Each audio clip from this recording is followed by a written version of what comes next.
Hello and welcome to Practical Conversational Hypnosis. My name is Ellis. I'm a clinical hypnotherapist and advanced conversational hypnotherapist, and I'm recording this course to give you practical persuasion tools that will allow you to enrich your life, as well as the lives of those around you. This course is not long. I don't believe in waffling on for hours and hours about abstract theory, aiming just to bulk up the course so that I can bulk up the price. No, this course is about what you can get out of it. By the time you finish, you'll be able to understand how to communicate with people on a level that really makes an impact. You'll be able to brush aside the objections and interruptions that you've been facing up until now and actually get through to people in a way that makes a difference. I'm really sure that you're going to love this course. There's been much thought, much work, and over 6 years research has gone into it, and I welcome your feedback. Let's lay the foundation, then build the skyscraper.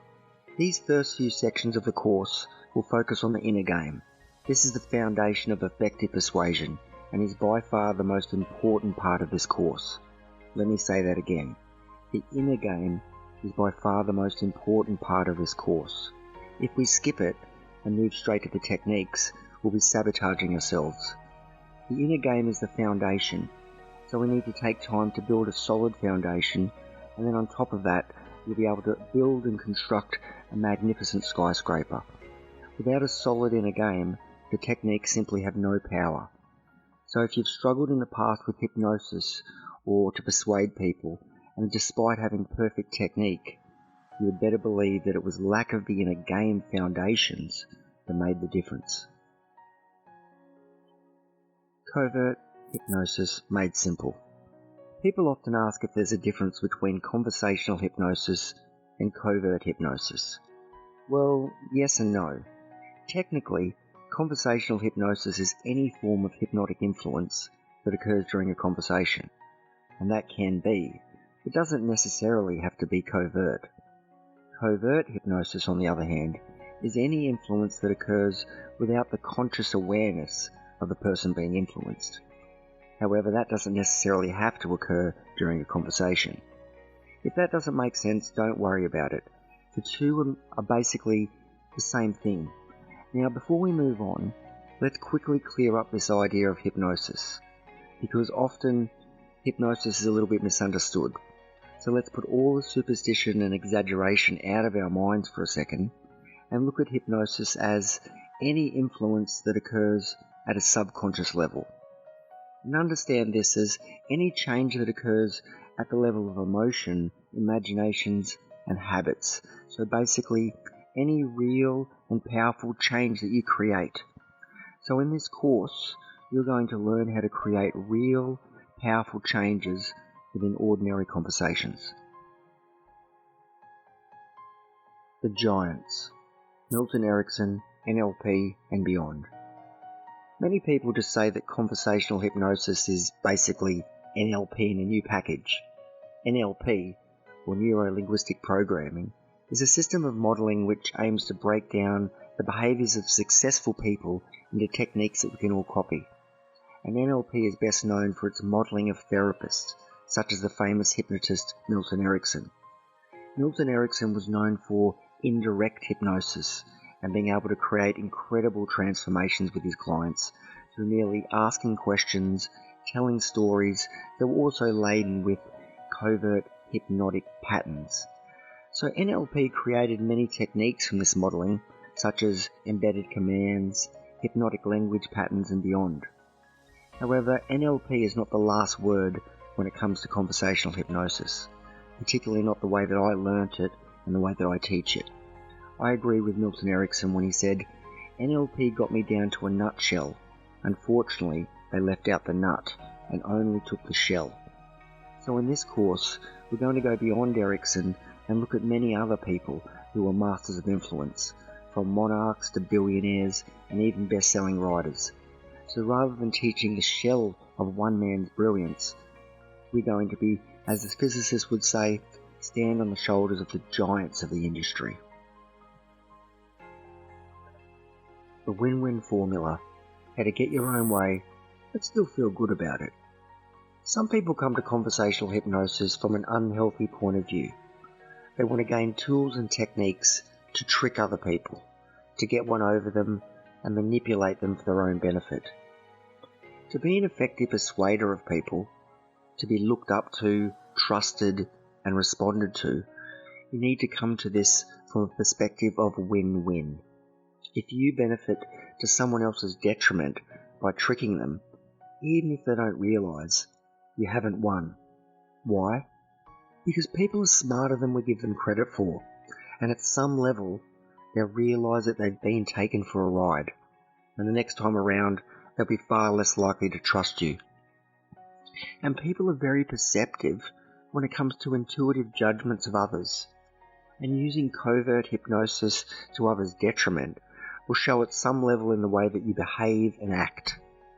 And using covert hypnosis to help other people is going to have the exact opposite effect, and people will love you for it. And as you'll come to realize the more we continue through this course, it's actually easy to get your own way when you help other people get their way, so you can go forth without guilt or worry. And the more that you learn about how to get what you want from life, the more the people that you care about and deal with will benefit too. And the stories in the next chapter will bring this message home and teach you a lesson in persuasion that seems simple but is very powerful. Persuasion Secrets from a Millionaire, a Billionaire, and the Queen of England. There's an old story about Queen Victoria, and I'm not sure if it's true, and even if it is, it's been a long time, so I've really forgotten the details, but this is the essence. So the lessons from the Queen. The Queen was hoping to appoint someone to a position of power and had two fine candidates to choose from. The first candidate came from their meeting with flair and charisma, and he was passionate and persuasive, and he left the young Queen pretty impressed. And when her husband asked her how the meeting went, she said, "It was amazing. He made me believe that he was the most important man in the world." And the next day, the Queen met with the second candidate, and he was a little quieter and a little less impressive. And he talked well as telling grand stories, he also asked questions and listened intently. And very soon, the Queen found herself talking to him as if they were old friends. And that night, Prince Albert asked his wife, "How did the meeting go today?" And the Queen smiled and said that it was amazing. "He made me believe that I am the most important person in the world." Now who do you think the Queen chose to appoint? The millionaire and best-selling author.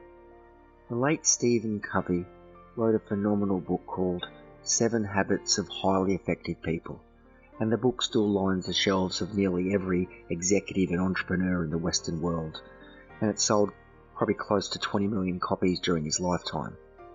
And Covey founded a consulting company that had a stack of Fortune 500 companies and eminent businesses as clients, and it still thrives now. And there were many secrets to his success. One of the most striking is also one of the 7 habits, and it's this: seek first to understand and then be understood. In that order. It's truly staggering how many people get this wrong, and more often than not they completely ignore step 1. Seek first to understand, then to be understood. Tattoo this on your forehead, because it'll change your life. The Billionaire and Wall Street Tycoon. Vernon Baruch was born in 1870, and he made a fortune as an investor and spent his old age as a highly regarded political consultant, advising President Woodrow Wilson among others. And he knew how to get his own way, to the point that even presidents and prime ministers rushed to do what he advised. And he had one rule, one secret, and this is it. Roughly, he said, you find out what people want, and then you show them how to get it. So this is one of those sayings that I want you to get tattooed, and soon put it on your forehead, and find out what other people want, and then you'll be able to show them how to get it. What do these 3 stories have in common? The Queen, the Millionaire, and the Billionaire, they're all pretty much the same lesson. Make people feel important. Understand who they are. Find out what they want and teach them how to get it. It seems simple. Alarmingly though, most people do none of the above. And it's easy to consciously think, oh yes, seek first to understand, gotcha. But in reality, of course, the ego gets in the way. And people jump to make their voice heard or to get their point across and try to seem like they're the center of the universe. Whilst in all probability, you are the center of your universe, don't make the mistake that you're the center of everyone else's as well. And this really does take practice, so you've got to make a conscious effort. Tattooing it on your forehead is a bit extreme, I admit, but this is what I would do. I'd write these out on these three phrases on separate pieces of paper. So number 1 is, make people feel important. Number 2, you find out what people want, then you show them how to get it. Number 3, seek first to understand, and then to be understood. And stick each of these little pieces of paper somewhere obvious so that you see them all the time, your bedroom wall, your desk, on the fridge. And make these 3 rules habits and not just catchy phrases, and it will totally change your life. So go ahead, do that now, and I'll see you in the next section. It's time to get out of your own way. So when you ask someone what are their barriers to persuading others, you'll hear lots of excuses such as, people are stubborn, they just won't listen, they never let me get a word in, they judge me before they know me, I never had a chance, they just didn't want to hear what I had to say. And if we push past these outer layers and we get them to delve a little bit deeper, you'll start to hear things like, the truth is I'm just not confident, I'm shy, I'm not a really persuasive person, people just don't like me, I'm not like one of those guys. Does this ring any bells? These excuses aren't real. They're not set in stone. They're not facts. They're just beliefs. And beliefs can be changed. As you'll very soon learn that in order to become a successful persuader, it's time to get out of your own way and kick these beliefs in the butt. So let's look at reference experiences. When you develop a belief, it starts with a suspicion, and then it gets fed. One failure after another may have compounded the belief in you, or someone you know that, I'm just not a persuasive person. And this belief then sabotages their behavior, and then they act in a way that confirms that belief, and it becomes a self-fulfilling prophecy. So the first step is to change your filter. We need to change the way that we process, interpret, and frame events in our lives.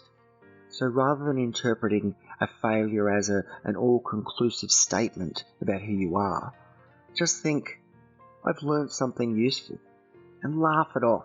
Take the lessons and just move on. And as soon as you've reframed failure into something positive, a learning experience, then things suddenly get flipped upside down. And it's a quick and easy shift to make, but it's something that you have to put energy into and let it sink in. And I'm sure you've probably heard it before, but has it really clicked? Failure doesn't mean anything except for the fact that you're learning. Got it? Okay, but then what happens? So with this change of filter, rather than collecting proof of your old limiting beliefs, you collect learning experiences and ideas to improve your persuasion powers.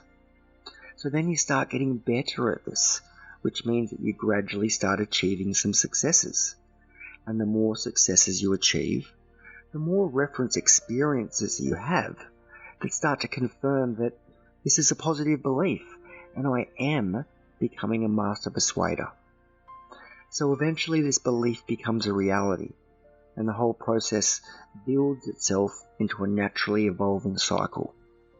And it all begins with that one quick, simple and easy change in filter. And it's like a snowball rolling down a mountain. The new positive belief goes to work on itself and becomes bigger. Now don't think too hard on this. For the moment, just relax and just let it sink in. and remind yourself of it every now and then. But for most of the part, just keep on doing your thing without forcing yourself to analyze every little moment. Now, I can guess what many of you are thinking. Oh, well, that's very good for other people, but I'm special. I've got a secret problem that none of you could even imagine. Does that sound right? Because many people have this secret limitation or excuse, and it's hidden away in their mind, preventing them from getting out of their own way and moving forward. But remember this ancient personal development adage: the more personal the problem, the more universal. So the more you think that your hidden deep and secret excuse is unique to you, the more everyone else probably has a similar unique excuse of their own. So get over it, whatever it is, and get out of your own way. Okay, so I think that I've used up my exclamation mark quota for this course right now. So let's move on and look at this ever so crucial part of rapport. Effortless rapport that forms a deep connection. If you want to persuade someone, you have to get them on your side. Well, you don't have to, but it's certainly easier. Rapport is a connection between two people, when your attention is on each other and you feel as though you're both on the same wavelength. Productive meetings and conversations where change takes place are usually caused by deep rapport. You've experienced this state of rapport many times in the past, when you've been talking to friends and enjoying their company, or having a really good deep conversation with someone. Rapport isn't just one-on-one, of course. A good speaker connects with their audience. In other words, a good speaker engages in rapport with his or her audience. So how do we create this rapport?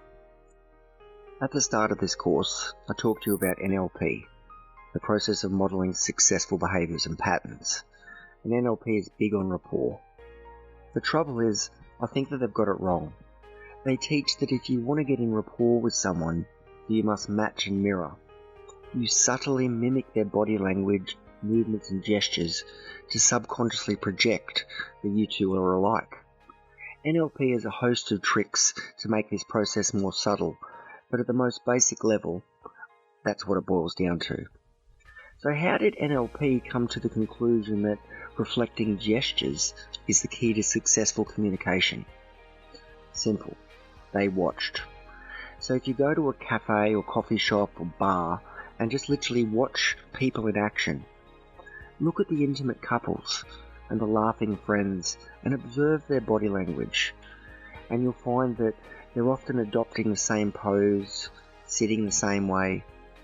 And that's a great observation, but the process doesn't necessarily work in reverse. Sure, being in rapport may cause you to mirror each other's body language, but mirroring each other's body language does not necessarily cause you to be in rapport. It's like saying that rich people spend a lot of money, therefore in order to be rich, you have to spend a lot of money. Now, to give NLP its dues, there is a little sense behind matching and mirroring body language. After all, physiologically, it does affect the mind. So, if you, for example, just lean back in your chair now, smile, look relaxed, and just hold that relaxed, smiling pose for 30 seconds to a minute, making it look and feel as realistic as possible. And the chances are you'll begin to feel good as a result, because you're triggering physiological associations to happiness. However, true happiness comes from a lot more than just changing your body language. And true rapport is also caused by a lot more factors than just changing your body language. So note for the angry NLPers out there, sensible people would not believe the barrage of angry comments you get when you dispel NLP. So no doubt this course will trigger a few people. But that's good, because we want to learn new things, right? So I'd be doing you a disservice if I just stuck to the old-fashioned beliefs and taught you the same stuff as everyone else. How to really create good rapport. Okay, so now that I've put you on the right track and got rid of that old matching and mirroring myth, let's look at how to actually create really good rapport. So do you know what? It's actually time to go back to the basics. Dale Carnegie, the author of How to Win Friends and Influence People. This is just basic stuff. Rapport is a connection. So stop thinking about fancy techniques and just get out there and start connecting. Because the biggest thing that stops students of conversational hypnosis from succeeding in rapport is this. They simply try too hard. You can't force friendships. You can't force rapport.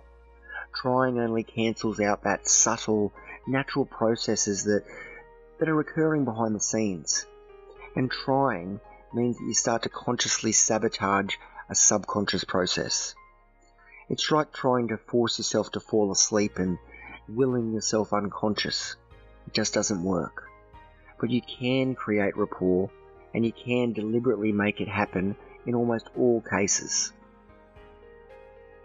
So here's my 4-step rapport formula. Number 1, tattoo it on your head. Okay, not literally, but I want you to revisit that earlier chapter where I taught you the secrets from the Millionaire, the Billionaire, and the Queen of England. And remember those 3 phrases that I told you about that I said tattoo them on your head? Well, they are 110% the key to building rapport. And putting them to work alone will put you head and shoulders above 99% of the planet. And this becomes way more powerful when you prove it. So show people that you understand where they are, what they want, and most importantly, who they are. Use words and tell stories to pace their reality and make it clear that you get them. And this is fantastically powerful as it shows them that you live in their world. And remember that everyone exists in their own reality, their own interpretation of the world, which is coloured by their own beliefs, their prejudices, fears, desires. And people are not in rapport unless you're both speaking from that same reality.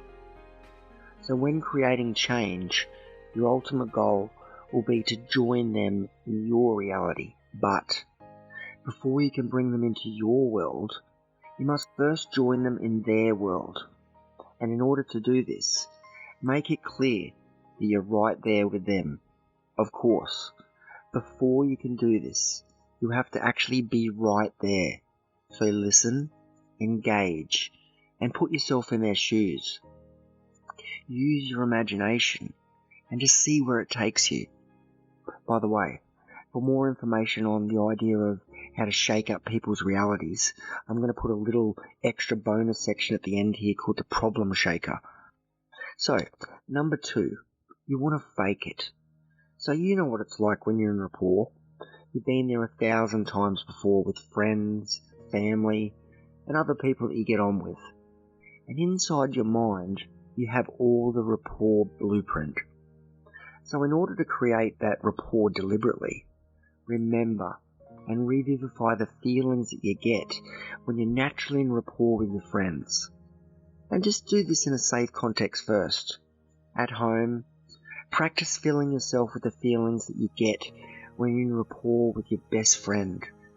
And mentally remember the times that you've had when you felt easy and powerful connections with other people.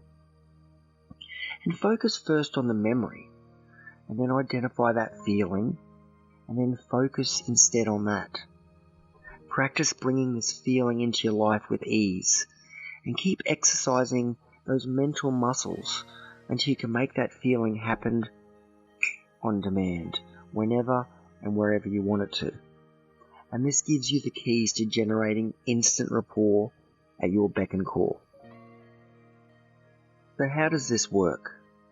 The feeling of rapport isn't some weird magic that affects those around you. It's actually very simple. The way that you feel affects the way you behave. And when you're feeling grumpy, you act in a different way to when you're feeling happy. And your posture will naturally change too.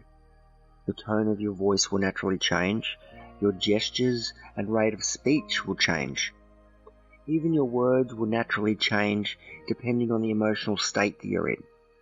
So faking it at first makes everything just happen automatically as your subconscious mind carries on these complex yet powerful processes without you having to even think about it. Number 3, always be the calmest person in the room. So there's a guy on the internet called Marcus Oakey from yourcharismacoach.com, and I learnt from him a powerful lesson in rapport and persuasion. Always be the calmest person in the room. The calmest person in the room is in the most control.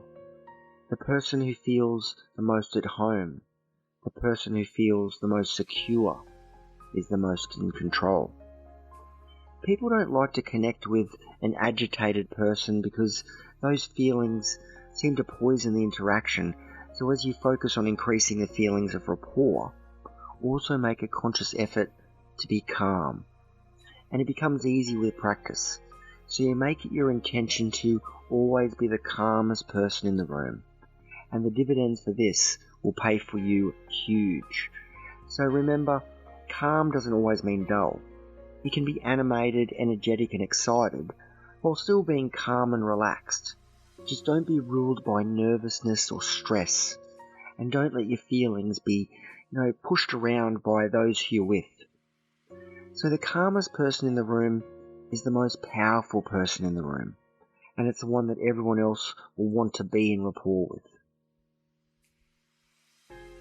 So being the calmest person in the room, and those other peoples will try and create rapport with you. So putting it basically, if you are comfortable and you're in your own body, people will want to become in rapport with you. Number 4, become a people person. And let's be honest, it's not easy to like people. We've all got faults, and identifying them via a snap judgment when we have someone new is just human nature. And often I read that there's a cynic is someone who knows the value of everything at the price of nothing. And I think it was said by Oscar Wilde. And it's so much easier to connect with people and influence them if you actually like them. And for some of us, this actually takes some training. But train yourself because it's highly worth it.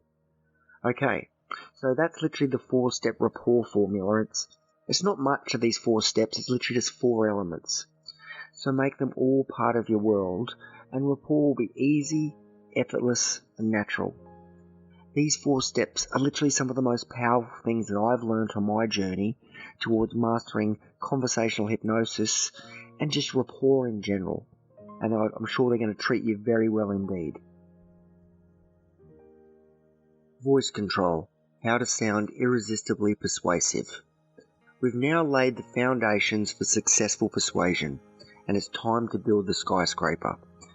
The foundations that we've laid so far are life-changing, and now it's time to build on what we've created and look at the external techniques and behaviours to conversationally hypnotise and persuade. Let me ask you a question. Have you ever seen a romantic comedy? If you have, there's no doubt that you'll come across the line, said tearfully by the distraught heroine, "It's not what you said, it's the way you said it." Funnily enough, she was right. How you sound when you talk is at least as important as what you actually say. The way you project your voice carries a host of undertones and implications. Some people seem to naturally have pleasant voices, and others don't. Fortunately though, with a little practice, it's actually extremely easy to speak with a voice that projects authority and confidence, and that's also pleasant to listen to, and that also commands attention. All politicians know this. So when the famous former British Prime Minister Margaret Thatcher was the leader of the opposition, she was often mocked for her shrill-sounding voice. And there's a story about her campaign manager bumping into the voice coach of the legendary Shakespeare actor Laurence Olivier. And he was on a train, and he actually begged him to train the future Prime Minister to speak more persuasively. And he agreed, obviously, and Thatcher went on to govern the British government for over a decade. The 2 keys to a persuasive voice. Number 1. Project from down low, not up high. When most people talk, they project their voice from their mouth, nose, throat, or chest. And when they project from their nose or mouth, they sound high-pitched and whining. And when they project from their nose, they sound nasally and unpleasant. But when you project from your chest, you'll sound normal, but we want to do better than normal. So I want you to try this exercise, and it's a really easy way to understand how to project your voice. So it's called the voice projection exercise. So when you're alone and somewhere where you can speak out aloud without feeling embarrassed, do this. So first point to your nose and speak exaggeratedly if you are projecting from your nose and say, "This is my nose." Next, point to your mouth and speak exaggeratedly as if you were projecting from your throat and say, "This is my mouth." And then do the same from your throat, chest and belly. And then notice that when you project from your belly, you take deeper breaths, we speak slower, and the voice is more calm, powerful and measured. And this is how we should talk. So we want to practice projecting from the belly, and this alone will amplify and supercharge the persuasiveness of how you talk. Number 2, the command tones. Basic English communication has 3 core inflections. The upward inflection at the end of a sentence indicates a question. An even or level inflection indicates a statement or a normal sentence. And a downward inflection indicates a command. So try saying this sentence with 3 different inflections and notice that they carry different ways and different meanings that they carry the way you say it. So first of all, a question. Today is a work day? Next, as a normal sentence, today is a work day. And then as a command, today is a work day. Do you notice the difference? So practice projecting your voice from the belly and using the command tonality when you want to create action. The other tonalities are useful as well, of course, but the command tonality is the key because it's the one that really indicates authority and therefore motivates people and gets them to do stuff. So when changing the way you project your voice, a lot of you will be breaking the habits of a lifetime, and that's cool. But the rewards will pay off phenomenally as you start to notice that people will respond to you on a deeper and more meaningful level. Interpreting the silent story of body language. There are numerous books on how to read and interpret body language, and they teach you that this gesture means this, and that posture means this. And while this can sometimes be accurate, in the real world, when you're in the middle of a dynamic, fast-moving conversation, getting out and translating from your book and trying to decode every movement isn't really practical. So instead, let's look where body language comes from and why people make the significant gestures that they do, and be able to read people like a book without really having to think. So in order to do this, we're going to transport back to the dawn of human nature, to where the ancient tribal hunter-gatherer societies, and this is where all the instinctive habitual body language began to be shaped. And these messages were really simple. They all related to 2 things, territory and safety. When people are confident, they mean to portray their dominance by occupying more space and more territory and proving their safety. They'll often sit in a wide open posture, occupying a large amount of the seat and exposing vulnerable areas such as the neck, stomach, crotch, armpits even. And this proves that they feel safe and they're unafraid of attack. And it shows that they'll run the show and they're comfortable right where they are. And they'll walk tall and at a slow, relaxed pace, and they're unafraid of being seen or spotted by enemies. When they gesture, it'll be measured and relaxed, as they have no nervousness or agitated energy. And these gestures of confidence get themselves as little space as possible. So they'll tend to sit bent up, hunched over in a small corner of the seat. They might have their legs crossed, arms folded as to protect those vulnerable areas, maybe nervously scratching their neck as to protect this region too. They may walk quickly, stare at the ground as to avoid making eye contact. So their gestures tend to be erratic and nervous, and they'll fidget or squirm with nervous energy, tapping. And this is the most basic story of body language, and we can see it all around us today. We cover and often try deliberately to overcompensate for the gestures that we try to display. A teenager sprawled over an enormous park bench is a classic example of deliberate overcompensation for unconfident feelings. So body language is not often black and white. One unconfident sign means nothing. But if we look for a combination of signals that build up the narrative and feed into the story that this person is subconsciously and silently telling us with their body. Territory and space is not the only story, but this theme of confidence, safety and dominance is an all-consuming one. So train your eyes to notice this constant non-verbal story and you'll be amazed at how prevalent it is. How to speak hypnotically, language patterns and beyond. One of the most interesting things derived from NLP study of the famous hypnotherapist Milton Erickson are hypnotic language patterns. These patterns are a way to structure language that enables you to communicate on multiple levels and therefore influence the subconscious mind without conscious interference. Like all hypnotic techniques, this is not some weird ninja woo-woo that has magical powers. It's simply a codified breakdown of what naturally persuasive people tend to say. So how do you use these hypnotic language patterns without sounding crazy? So the key to using these is just not knowing how to use them, but how to use them naturally so that they fit in with normal rhythms of conversation, and so you don't sound like a wacko. So about 40 years ago, a linguist named John Grinder and a computer programmer named Richard Bandler sat down with a pen and paper and set about picking apart the conversational patterns of Milton Erickson. And Milton Erickson was a therapist and hypnotist based in Phoenix, Arizona, and he had lots of unusual methods. And Erickson noticed that when his clients came in to see him, they often phrased their problems in strange ways. They'd speak in such a way that their totally irrational problems somehow seemed real, concrete, and unchangeable. Dr. Erickson thought, if these patterns kept people trapped inside their problems, then they could probably be used to free people from their problems as well.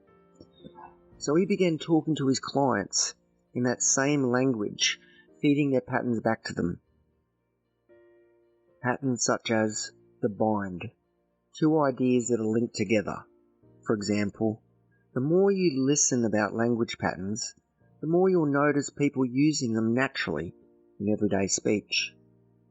Then we have the double bind, the illusion of choice.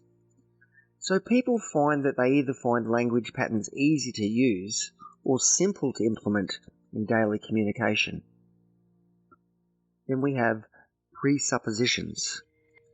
When you realize how easy it is to use these language patterns, you'll notice that you've already made a massive change in the way that you communicate. We also have embedded commands. So as you're hearing this, you'll discover more ways to use these patterns in your interactions. Cause-effect patterns. Just hearing this means you're learning about hypnotic language patterns. And because you're learning about these patterns, it means you can use them naturally in your everyday interactions. There's obviously a lot more language patterns, and Grinder and Bandler broke these patterns down and called them the Milton model. And these patterns aren't logical, but they play into the way that the mind thinks and creates a compelling motivation for actions and beliefs.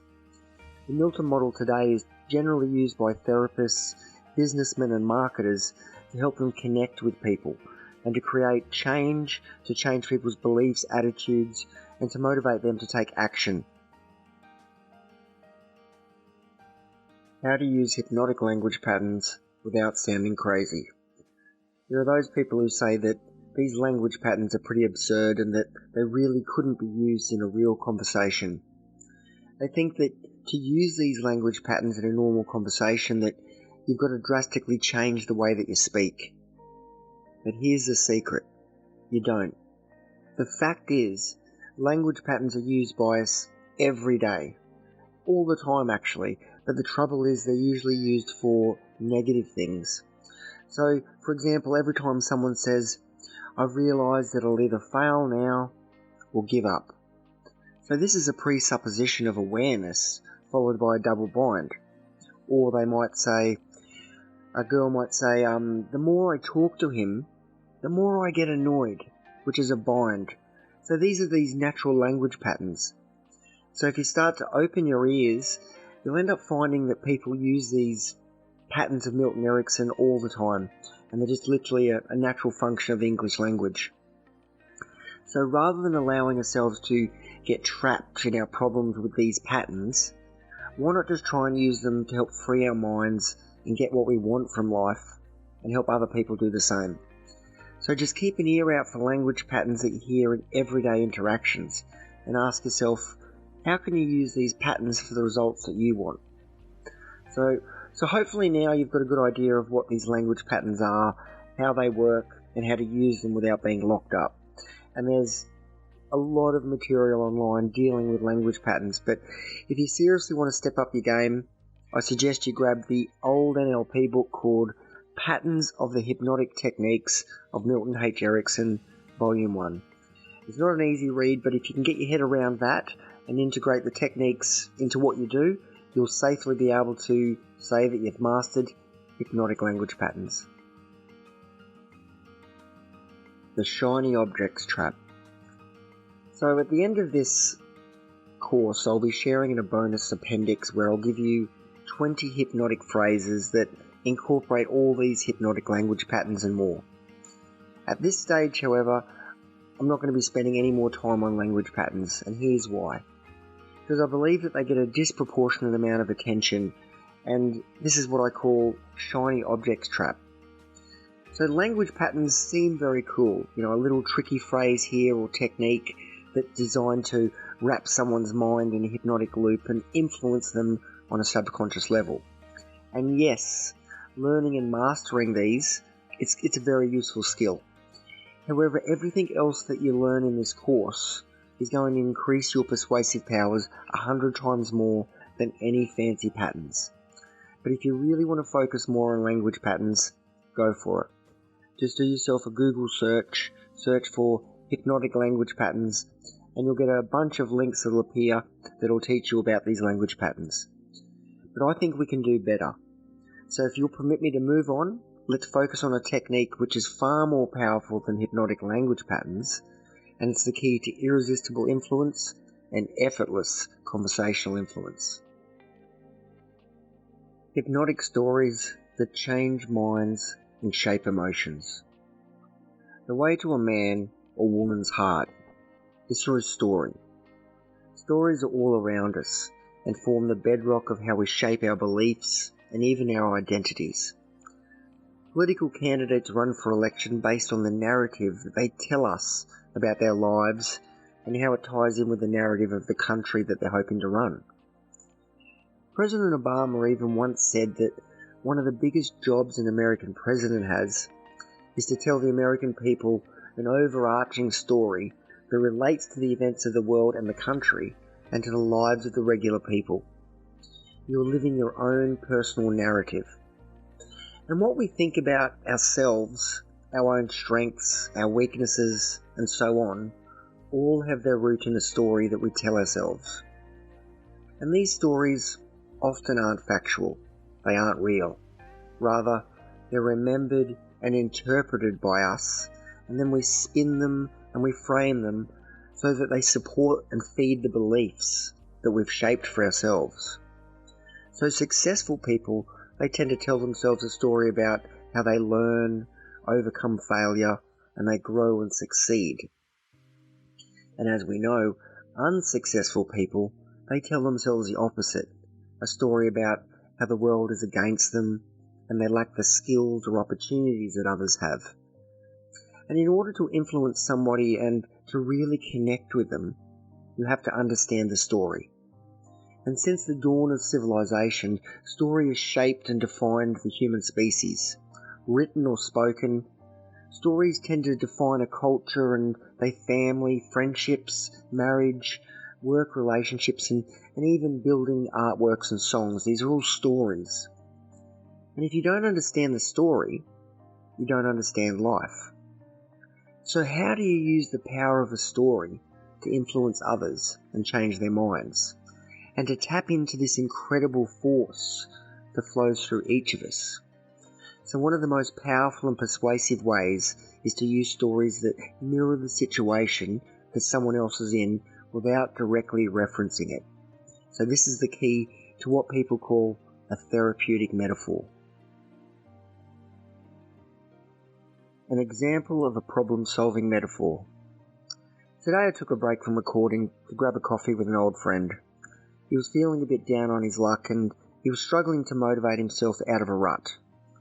Rather than giving him a motivational speech and preaching some life lessons, I gently changed the subject and told a story about an interstate trip that I once had. I talked about how I got totally lost and confused in a strange city and having to completely figure things out as I went. Despite having no idea, I made it to where I needed to be. The point I was making was that when you get the courage to drop yourself in a strange and challenging situation, you'll be amazed with how your own resourcefulness will always find a way to pull you through. The story I told mirrored his situation, which was fear to leave his comfort zone and to challenge himself. And it was interesting, and it allowed for me to get in some lessons without directly having to say or do anything. Discovering your own personal bank of stories. Even if you think you have an ordinary life, you still have a wealth of stories to use to motivate, inspire, and persuade others. The key is to search for common themes that will be useful for you as a persuader. Saying something through a story is much more persuasive than just saying something directly. Plus, telling stories can become an art in itself. And when you get good at telling stories which enthrall and entertain, people won't be able to help themselves but hang off every word. So first of all, become an observer of stories, both things that happen to you and things that you read and see on TV. Develop a journalist's eye for a story and an ear for a yarn, and discover interesting characters in your life and read weird and wonderful books. So just think about the last week of your life and ask yourself, what events, stories, ideas, people did you meet, watch, read or hear about that demonstrate the following: overcoming a problem, finding resources you didn't know you had, learning something new, gaining new energy, changing your worldview, or finding pleasure in life. Even everyday events can become powerful stories. Stories are everywhere. So become a collector of stories and a compulsive storyteller. And the only way to get good and develop your own style is to practice. So make a real effort to tell a story in all interactions that you have, if you have time obviously, and see what effect that they have. You'll be stunned by just how much people long for a good story, and how even the most trivial and commonplace of everyday things can become a powerful and persuasive story if you let it. Telling a powerful story. When you tell a story, it's essential that you lose yourself in it. Transport yourself there, and you'll take your listeners with you. Talk in multiple senses. Use sight, sound, feelings, and even tastes and smells if appropriate, to totally make the scene you're creating come alive. And when you first start out as a storyteller, get a little bit carried away by the energetics and the exuberance of your own story, because that's the starting point. And then you can gradually rein yourself in as you gain more experience and develop that subtlety and finesse that really marks that master storyteller. But first you've got to start off in the air with flair. Throw out your inhibitions, get them out the door, and immerse yourself in that world that you're creating with your words. And as you do, you'll be observing what works and gradually shaping your style and removing what you don't need. And you'll soon be refining what you're good at. Before you know it, you'll be telling stories that people will be hanging off every word. Belief-shifting questions that rapidly alter ideas and perspectives.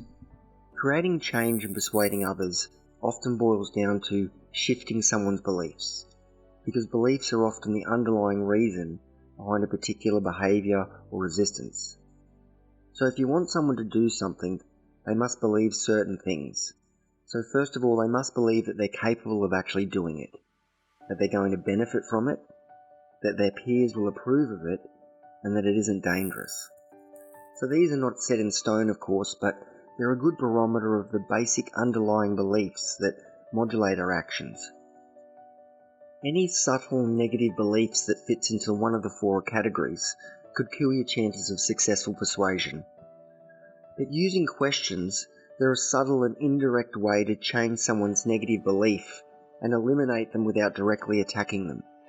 Unfortunately, our instinctive reaction when someone confronts us with a belief that we want to remove is we sometimes challenge that belief directly.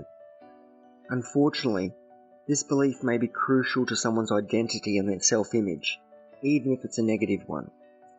So even if the belief is irrational, they'll do everything they can just to justify and rationalize this belief that you've challenged. And basically you're committing them to make it stronger because they want to justify it. So the best way to challenge a belief is to make them think that they're changing the belief was actually their idea. And this is where the art of questioning comes in.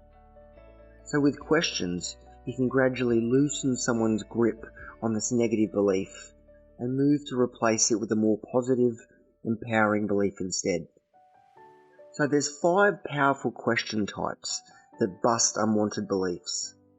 And some of these questions come from NLP's meta model.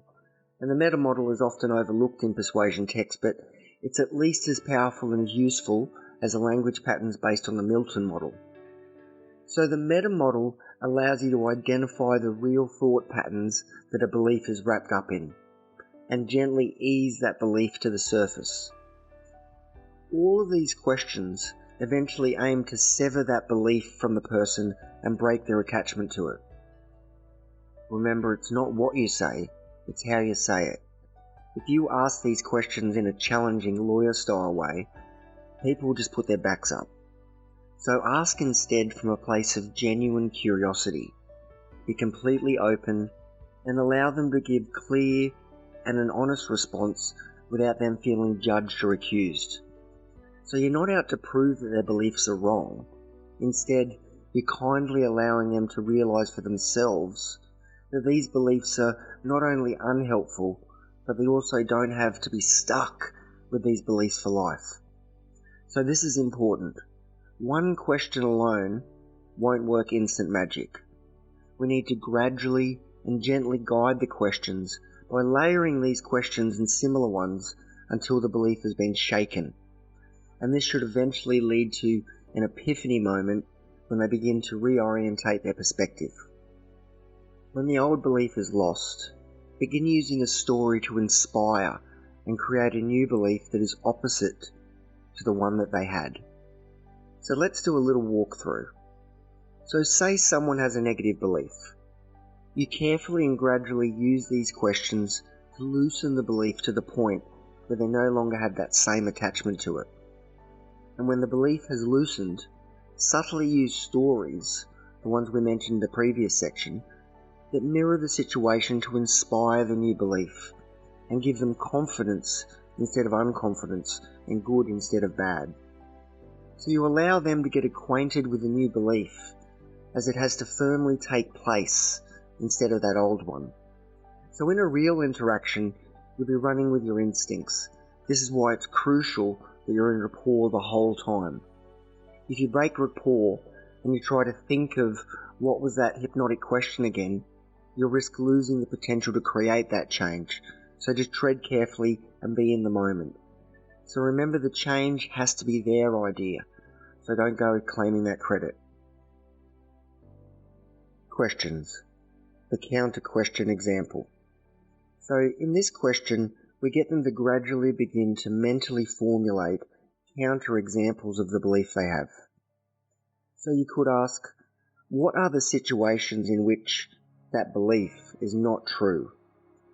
You could say, when was the last time that you acted contrary to that belief? Or you could say, what's the most opposite to that belief thing that you've done recently? You could say, who is more or less of that belief than you? So you're starting to guide them and build them up to a mental catalogue of situations which the belief was false, making it gradually less real. So number 2, we've got the source question. So we ask people where they got that negative belief from. And the goal of this is to show them that they're not the source of this negative belief, and that it's not really something that they chose to create for themselves. So the question is, who first told you this belief? How long have you believed that? When did you decide you believed that? So, questions number 3 are the useful challenge. So the usefulness challenge accomplishes 2 things. First, it begins to dissociate the belief from the reality by having the person view it as a belief and not as a fact. And second, it begins to get them to want to emotionally distance themselves from this belief. So the goal is to get them to realize that it's not the fact that the negative belief has hindered them, it's the fact that they believed it. So remember, it's not the fact that someone is shy that hinders them, it's the fact that they believe that they're shy. So you would ask questions such as, is it useful to believe that? Does believing this help you? Has this belief ever stopped you or got in the way? So number 4 are the elimination questions. So building on the previous question, this question has them mentally create a world in which the belief just does not exist. And this allows them to begin the process of replacing the negative belief with a positive one, and helps them start building a reality that's not dependent on the negative belief itself. So the questions would be, how different would you feel if you believed the opposite to this? What would it be like if you didn't believe that? What would you do, for example, in a situation, if you believed the opposite of what you believed? Could you imagine what would happen in your life if you believed the opposite, for example? And I want to mention what the opposite would be. If you believed that you were more confident. So number 5 is the overcoming questions. So in these questions, you give them their supposed criteria for overcoming the beliefs. So you can work this criteria if it's useful to you, or just move beyond it. So the question causes them to give you a clear roadmap for overcoming that negative belief. So it can be extremely useful. So like the 2 previous questions, it emphasizes the dissociation between fact and belief, and begins getting their mind whirring towards the elimination of this belief. So I would ask, what would it take for you to suddenly stop believing this? If you were to suddenly stop believing this, how would you make that happen? How easy would it be for you to suddenly believe the opposite? How suddenly would it be to believe that you're more confident, that you could do this? So as you use these questions, you'll understand the principles behind them and the subtle mechanics at play on a deeper level. And soon you'll find yourself just naturally using them in conversations and within yourself to bust your own negative beliefs without you having to even think about it. Remember, none of these techniques are set in stone. So combine these questions with stories and the hypnotic language patterns while speaking persuasively and coming from that solid inner game with that rapport, and there'll be no stopping you. So be sure to listen to the bonus section, the problem shaker, and it's going to demonstrate many of the principles at play here for you in a real world setting. The conclusion.